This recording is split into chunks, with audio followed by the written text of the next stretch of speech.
Hey everyone, welcome back to my YouTube channel. And आज हम discuss करने वाले हैं शांति शिक्षा एवं सतत विकास का एक यूनिट है। शांति शिक्षा में भारतीय जीवन मूल्य, शांति कौशल और शांति अभिवृत्तियाँ। शांति शिक्षा में भारतीय जीवन मूल्य या वैल्यू कह सकते हैं जिसे, एंड आपका जो शांति कौशल जो स्किल्स होती हैं, एंड शांति अभिवृत्तियाँ मतलब अभिवृत्तियाँ का मतलब होता है आपका एटीट्यूड। तो इसको हम डिटेल में स्टडी करेंगे।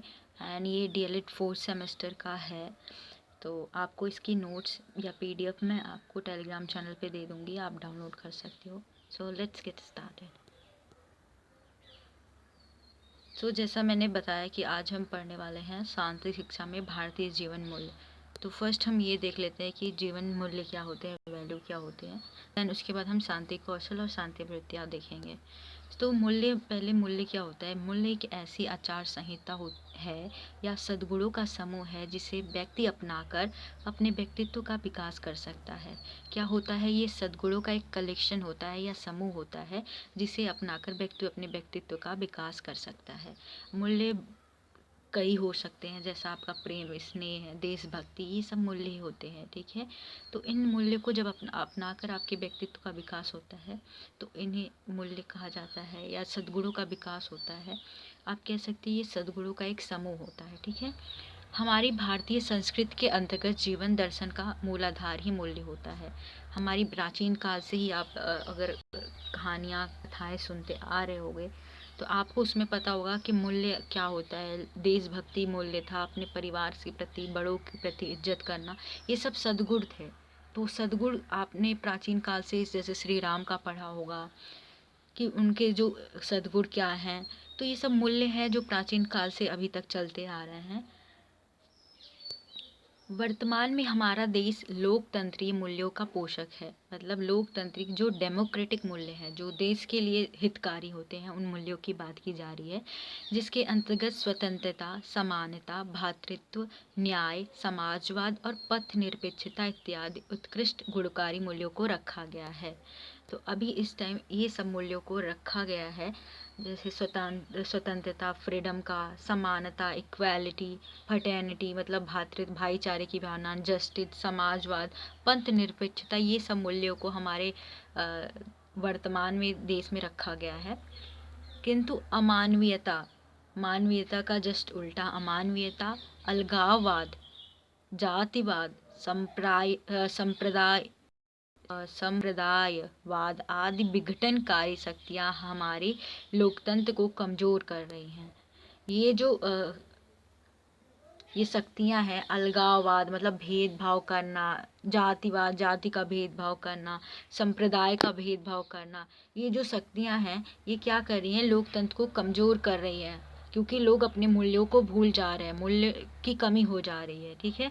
अतः आवश्यक है कि विश्व बंधुत्व तथा वसुधैव कुटुंबकम, आपने पढ़ा होगा वसुधैव कुटुंबकम मतलब हम एक परिवार हैं। हमारा देश, हमारे देश में जितने लोग हैं हम एक परिवार की तरह हैं, ठीक है। जैसे हमारी धरती एक परिवार, धरती पे जितने लोग हैं हम परिवार की तरह ही हैं। तो प्राचीन जीवन मूल्यों को लोक तंत्रीय मूल्यों से अपने जीवन, मानव जीवन को चरितार्थ करें। मतलब अतः आवश्यक है हमें क्यों ज़रूरत है मूल्यों की, ताकि हम अपने मानव जीवन को का विकास कर सके, अपने देश का विकास कर सके। तो जो प्राचीन काल में जो वसुधैव कुटुंबकम एक स्लोगन कहा गया था उसको फॉलो करें, ठीक है।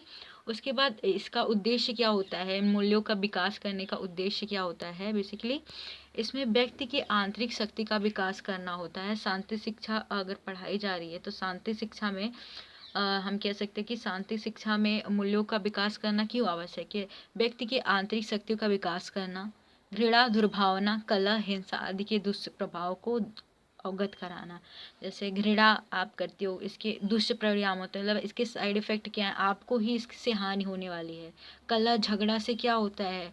परिवार टूट जाता है। हिंसा करने से क्या, लोगों को चोट पहुंचती है। तो इसका दुष्प्रभाव जो होता है वो लोगों को बताना। विश्व शांति भावी पीढ़ियों के लिए किस प्रकार अनिवार्य है, समझ का विकास करना। शांति शिक्षा के अंतर्गत मूल्य का विकास करने का उद्देश्य यही है कि जो हमारी भावी पीढ़ी है उनको शांति भविष्य के लिए किस प्रकार अनिवार्य है, इसको बताने की आवश्यकता है। सो नेक्स्ट पॉइंट है आपका शांति कौशल। फिर हम समझ लेते हैं कि स्किल्स क्या होता है, मतलब कौशल क्या है, स्किल्स क्या है। किसी भी कार्य को कुशलतापूर्वक संपादित करने की क्रिया को कौशल कहा जाता है। ठीक है। शांति कौशल में प्रायः यह अपेक्षा की जाती है कि विद्यार्थियों में ऐसा कौशल या व्यवहार विकसित किया जाए जो उन्हें प्रभावी शांति निर्माता बना सके। शांति शिक्षा मतलब शांति कौशल मतलब का विकास करने का उद्देश्य यही है कि उनको शांति का निर्माता बना सके, मतलब सर्जक बना सके, वो शांति की शुरुआत कर सके, देश के लिए इन मूल्यों का पालन कर सके। तो मुख्य शांति कौशल कौन कौन से हैं? 3 मुख्य शांति कौशल है। पहला आपका चिंतन कौशल, जिसे रिफ्लेक्टिव या रिफ्लेक्टिव स्किल्स कहा जाता है। दूसरा आपका संप्रेषण कौशल या कम्युनिकेशन स्किल्स होता है। उसके बाद आपका आता है व्यक्तिक कौशल या इंडिविजुअल या पर्सनल स्किल्स कहा जाता है। तो 3 मुख्य आपके मुख्य शांति कौशल हैं। तो इनको थोड़ा डिटेल में पढ़ लेते हैं। चिंतन कौशल क्या होता है? व्यक्ति छात्र किसी समस्या पर गहन विचार करते हैं जिससे वह समस्या तथा के विविध आयामों को समझ सके हैं। इसके अंतर्गत निम्न चिंतनों का समावेश होता है। इसमें यही कहने का मतलब है, आपकी थिंकिंग से अगर कोई प्रॉब्लम आ रही है तो आप किस प्रकार से उस प्रॉब्लम को समझोगे, किस तरीके से उसके भागों को समझोगे और उसका निदान करोगे। मतलब तो इसके अंतर्गत निम्न चिंतनों का समावेश है, मतलब जो आपकी थिंकिंग है ये इस प्रकार की हो सकती है। तो इसमें पहला आपका जो शामिल है वो आलोचनात्मक चिंतन या क्रिटिसिज्म वाला है। इसमें क्या होता है, जो तथ्य विचार होते हैं, भेदभाव करने की योग्यता होती है। भेदभाव और पूर्व सूचना को पहचानना, तर्क या बहस में निहित पूर्व सूचना एवं विषयों और समस्याओं को पहचानना। मतलब क्रिटिसिज्म कब करोगे? जब आप पूर्व किसी बारे में जानते होगे और अभी चीज़ें जो पढ़ रहे हो उसको कंपेयर करके, मतलब तुलना करके आप किस तरीके से भेदभाव करते हो, इस प्रकार की जो योग्यता होती है, चिंतन हो, इसमें आती है आलोचनात्मक चिंतन में। ठीक है, ये कौशल इसमें आता है। फिर आपका सूचना प्रबंध है। सूचना प्रबंध क्या होता है कि परिकल्पना को आकार देने एवं जांच की क्षमता विकसित करना, मतलब जांच की क्षमता होना। परिकल्पना क्या होता है? हाइपोथेसिस। मैंने आपको पहले एक पे क्रियात्मक अनुसंधान में बताया था कि हाइपोथेसिस क्या होता है। परिकल्पना मतलब कोई आप कॉन्सेप्ट बनाते हो। मान लीजिए कि आपको कहीं जाना है, मान लीजिए आपको लखनऊ से दिल्ली जाना है। ठीक है, तो आप दिल्ली के 3 रास्ते हैं, तो आप एक परिकल्पना बना चुकी हो कि ये वाला रास्ता, जो दूसरा रास्ता है वो बहुत छोटा रास्ता है, मैं इस रास्ते जल्दी पहुंच जाता हूँ। अब आप इस परिकल्पना को, आपने जो हाइपोथेसिस बना लिया है, इसको प्रूफ करने के लिए आप क्या करोगे? आप रिसर्च करोगे ना कि आपका ये हाइपोथेसिस सही है कि नहीं। तो आप हाइपोथेसिस यही करोगे कि ये जो रास्ता मैंने बताया है ये छोटा है, तो आप तीनों रास्ते से जाके चेक करके अच्छे से तब आप उसको आकार दोगे। मतलब इसे ये परिकल्पना को आकार देना एवं जांच की क्षमता होना। ठीक है, जो भी आप परिकल्पना बना रहे हो इसमें ये आता है आपके चिंतन में। फिर आता है प्रतिबिंबन। समस्या से अलग रहना और उसके मुख्य हिस्से को समझना, चिंतन प्रक्रिया पर कड़ी नज़र रखना और किसी भी समस्या विशेष में निपटने के लिए रणनीति तैयार करना। समस्या से हटकर आप पहले से रणनीति तैयार कर लें कि ये समस्या है, इसको कैसे समाधान किया जाए। इस प्रकार का जब आप चिंतन करते हो तो ये चिंतन प्रक्रिया प्रतिबिंबन में आती है। ठीक है, उसके बाद आता है रचनात्मक चिंतन। रचनात्मक का मतलब बहुत क्रिएटिव तरीके से सोचना, जो क्रिएटिविटी जिनमें होती है वो नूतन समाधान और हल तलाशते हैं। मतलब जो प्रॉब्लम है उनकी हल करने के लिए नए नए समाधान ढूंढते हैं, नए नए तरीके आजमाते हैं। तो इस प्रकार का रचनात्मक चिंतन में आता है। उसके बाद आता है द्वंद्वात्मक चिंतन। एक से अधिक दृष्टिकोण से सोचना, दोनों दृष्टिकोण को समझना, दूसरे के ज्ञान के आधार पर किसी भी बिंदु से तर्क देने में सक्षम होना। मतलब सभी दृष्टिकोण को, आपके जो सोचने की क्षमता है उसको विस्तृत करना, सभी दृष्टिकोण को जानना। ठीक है, उसके बाद आता है आपका दूसरा कौशल। मैंने पहला आपको बता दिया, चिंतन कौशल। उसके बाद आता है संप्रेषण कौशल, जिसे कम्युनिकेशन स्किल कहा जाता है। संप्रेषण क्या होता है? 2 या 2 से अधिक व्यक्तियों के बीच मौखिक, लिखित, सांकेतिक या प्रतीकात्मक, जो प्रतीकों के माध्यम से होती है, से विचार एवं सूचनाओं का प्रेषण प्रक्रिया है। संप्रेषण क्या होता है? बीच में सूचनाओं का आदान प्रदान या 2 से अधिक लोगों के बीच में सूचनाओं का आदान प्रदान करने की प्रक्रिया होती है।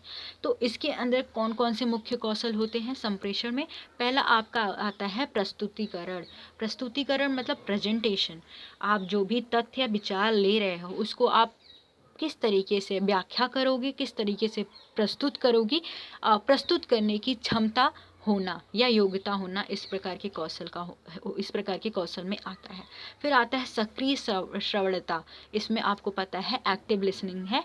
इसमें क्या होता है, अन्य के विचारों को ध्यान पूर्वक सुनना, समझना और पहचानना। मतलब कोई बात कह रहा है उसको ध्यान से सुनना है, फिर ठीक है, और ये समझना है कि सबके विचार अलग अलग हो सकते हैं, ठीक है। उसके बाद आता है समझौता वार्ता। समझौता वार्ता बहुत इंपॉर्टेंट होता है किसी भी सिचुएशन को हैंडल करने की। जब सिचुएशन वर्स्ट हो जाती है, मतलब हम आउट ऑफ कंट्रोल हो जाती है, तो ये बहुत ज़रूरी है ये कौशल का विकास होना। संघर्ष पर विराम लगाने के लिए समझौते को एक उपकरण के रूप में भूमिका और सीमाओं को पहचानना। मतलब जब आपको ऐसा लगता है कि सिचुएशन बहुत बुरी हो गई है, वहाँ पे आप समझौता कर ले, तो इस प्रकार का आपका कौशल होता है, ठीक है। ये नहीं है सिचुएशन अगर बहुत जहाँ पे झगड़ा हो रहा है आप भी झगड़ा करने लगो, नहीं। ऐसा लगता है कि कॉम्प्रोमाइज़ करने से, समझौता करने से अगर प्रॉब्लम सही हो जाता है, हल हो जाता है उसका, तो आपको करना चाहिए।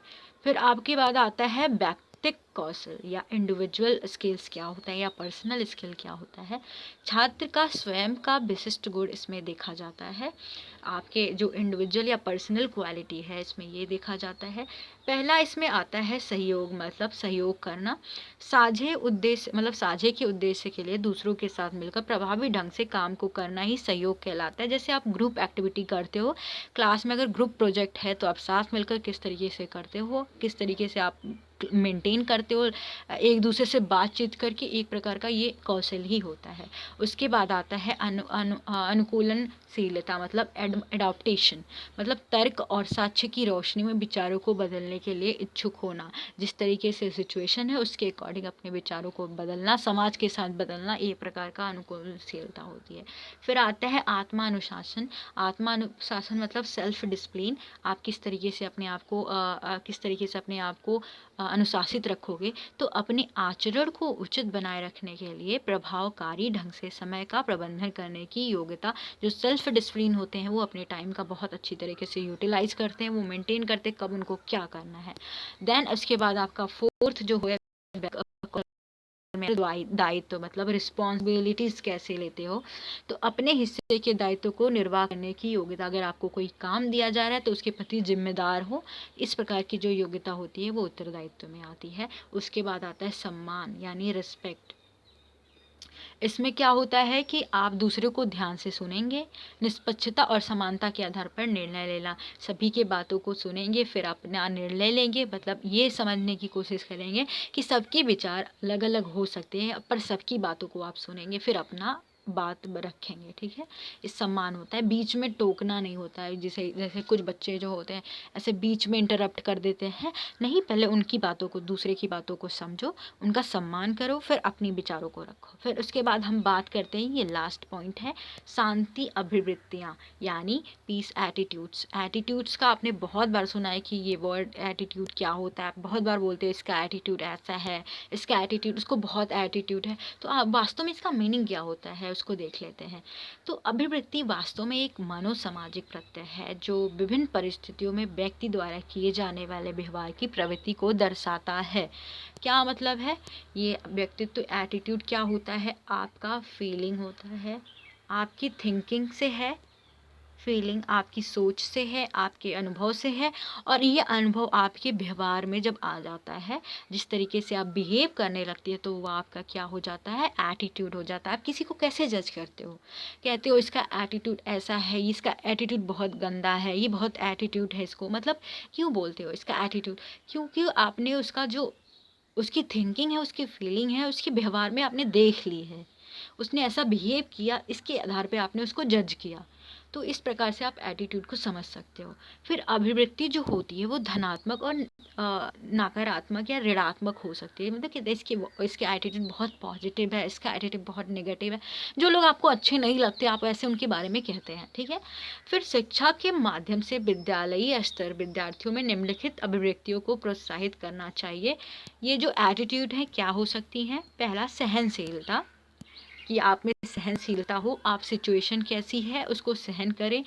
मस्तिष्क का खुलापन, आप बहुत ब्रॉड थिंकिंग हो, आपकी जो सोचने की क्षमता बहुत ऊंची हो, मतलब ऐसा निम्न सोच ना हो आपको।